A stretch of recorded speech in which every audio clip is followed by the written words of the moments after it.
After you center, I love the idea of making the hole here just with one finger.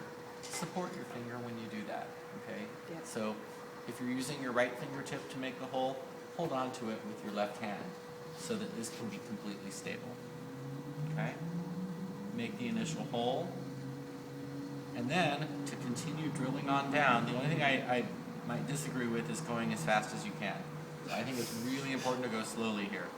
I'm going to hold my left hand near the clay but not pushing and use two fingers curved for strength, thumb length behind my wrist, to slowly head down and into the clay. And as I head down and in, I'm heading down and in at an angle. I want as these fingers head down, you're touching the whole interior wall and pushing just a little bit so that the top is widening even though your fingertips are staying right on the center. Okay, do you see how the top is widening as I'm heading down? Get some water if it's sticky. My fingers go right along the center, fingertips, but you can see my two fingers are resting against this inside wall. Yeah. It's applying a little bit of pressure, which will help keep it on center as you head down and in. Opening it up like that at the top has specifically resulted in disaster for me before. Okay. Well, Is that- every day is a new day. Okay. Every pot is a new pot. Okay, Believe it or not, this will work for you. okay. All right. I'll try. Okay. Okay. Or do what's working for you. I'm okay with that. I'll try. But this is another tried and true technique, and as you can see, it does not always result in disaster. Okay. Okay. All right. So I have it open. I need to open it wider now. So the way I teach is to make like a swimmer. You put one hand over the other, usually either 3 fingers over 3 fingers or 2 over 2, and we are going to pull the pot wider by running our fingers along the bottom, and I go toward the middle of my right thigh. If you're left-handed, you're going to go toward the middle of your left thigh. So 2 over 2. Am I touching the outside of the pot? No. No. No. Nice and curved. If it gets sticky, you pause, get some water, moisten that inside wall.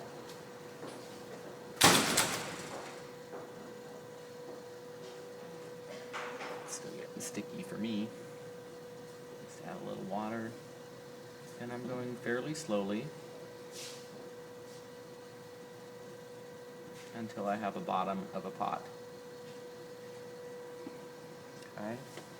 So when the clay is a little bit larger like that, you really don't need to be touching the outside of the pot as you do this part of the opening.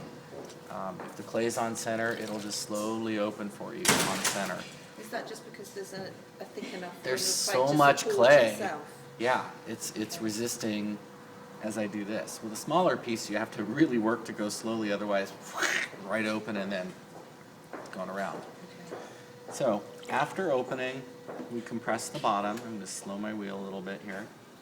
So I hold onto the sponge and work from the center toward 3 o'clock. Left-handed, you're going to work from the center toward 9 o'clock. And I go back and forth a couple of times. The compression is to make sure that I don't get a crack in the bottom of the pot. And it's also to flatten and smooth the bottom of the pot. And it's also to collect up any water that you left in the bottom of the pot. That would also thin what you have on the bottom, right? So you have to make Just sure that slightly. you start Yeah, with you enough start to- with a like an inch. good half an inch to a little over half an inch, and then by the time you're done compressing, it might be just a little under half an inch. All right, now, my old favorite thing to show here. So if at this point, your pot looks like this, right? Oh, that opening didn't go so well. I need some tech support. And I come over and go, yeah, what happened?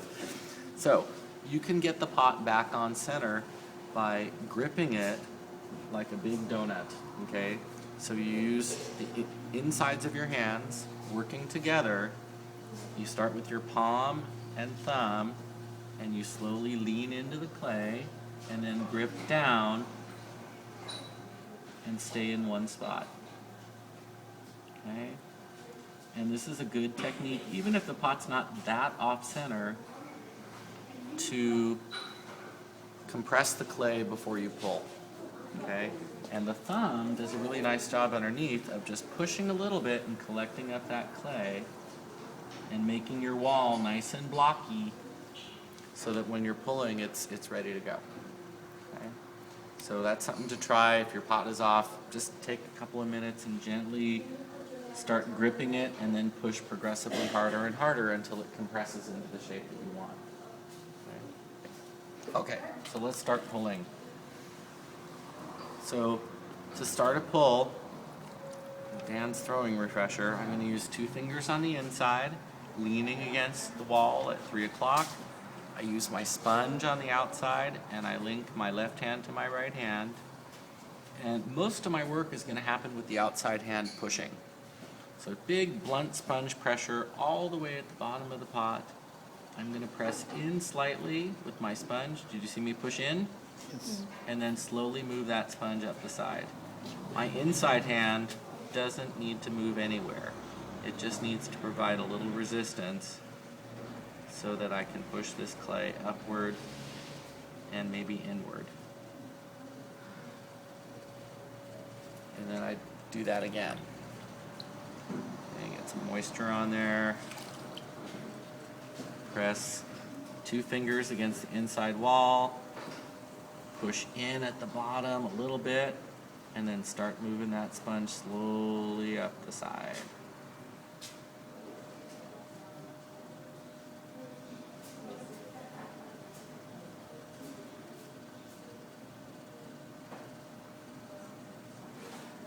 Right? It's getting taller. The next couple of pulls, moisten the wall a little bit.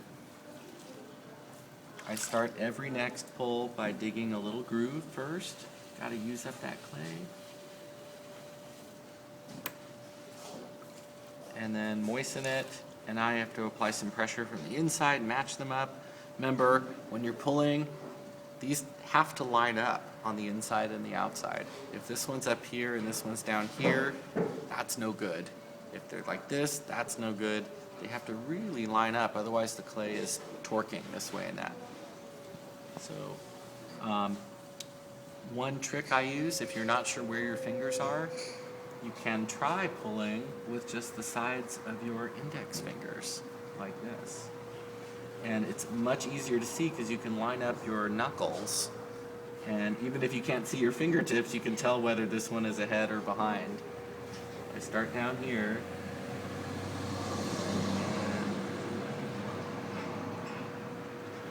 And then just keep them together.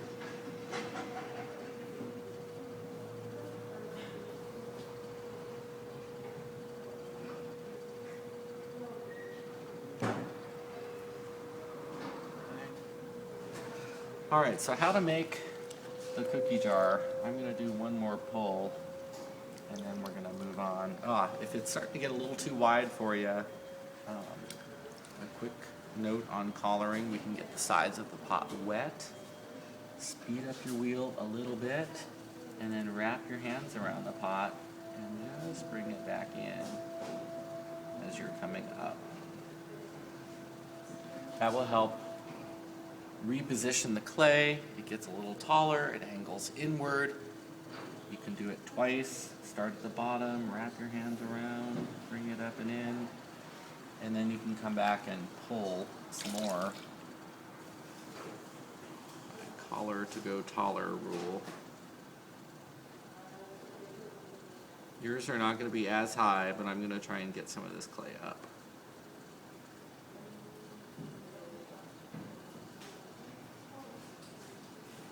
Don't try this at home.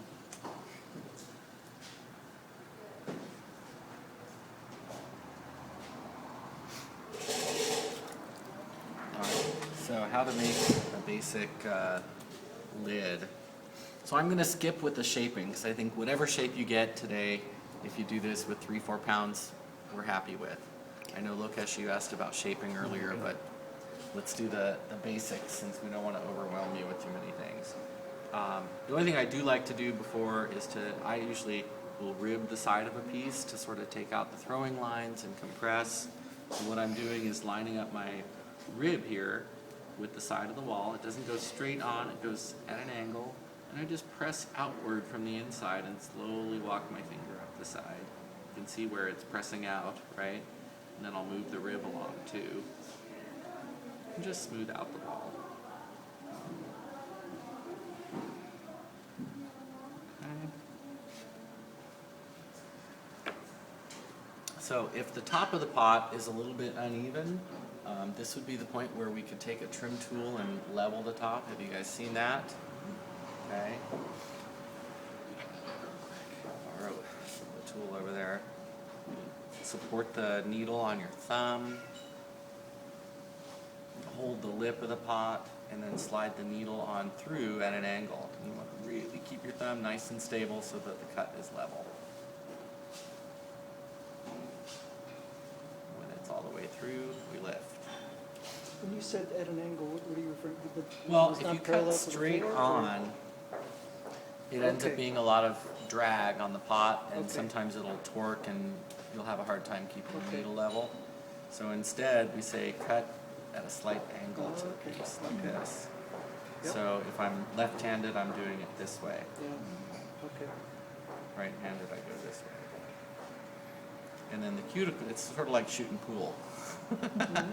Right? So I use the cuticle of my thumb to support the needle and hit across. Okay. All right, so usually it's dry right there. We'll just add a little water, compress it down.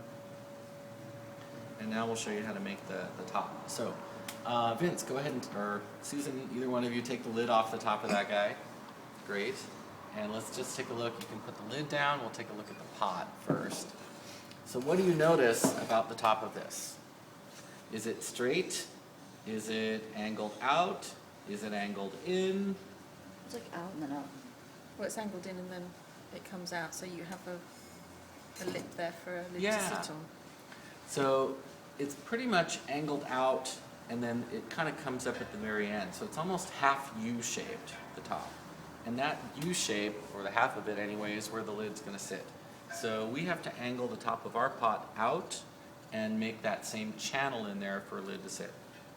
So the way we do that is to start about an inch below the lip, half inch to an inch, and you position your index finger just right there, and then we're going to push this lip over and just bend it outward. So I'm stable here with my index finger. This is not going to move. On the inside, I can use either finger to sort of press this out right from the top. It gets me my initial angle. Okay? And then to make this a nice channel for the pot to sit in, we usually use one of our tools, the throwing stick. So we're going to use the rounded end. Hold it with my left, support with the right, and I'm supporting right at the edge of this. And I'm going to use just the half U portion of it from here to here to make a nice channel. So I'm pushing with my index finger and pushing with the tool, and then I get that nice little groove. Okay? So, in your piece, however it looks, whatever shape it is, we'll make sure that the pot is level before you angle the lip out, and we're also going to make sure you have enough clay up there. If it's really, really paper thin at the top, this is too hard to do. The pot won't tolerate being flexed out and then pushed on with a tool. So as you're pulling, you'll think about not getting the top rim too thin to the point where we can't do this maneuver. Okay. So then I will just wipe up a little bit here. Just use my sponge to clean up the edge. And that'll be my very vertical cookie jar. Okay, so let's go look at how to do the lid for this thing. I'm going to measure first. We use a lid caliper.